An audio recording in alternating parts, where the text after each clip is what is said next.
बिस्मिल्लाहिर्रहमानिर्रहीम। अस्सलामुअलैकुम। नारिफ न्यूज़ की खास खबरों के साथ मैं हूं ताहा।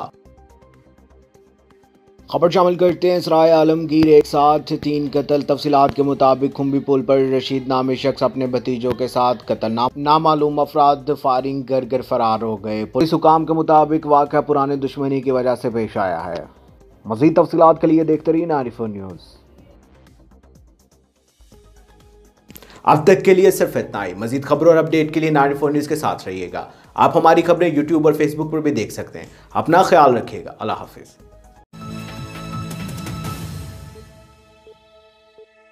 QB Stores, जिला का सबसे बड़ा किड स्टोर।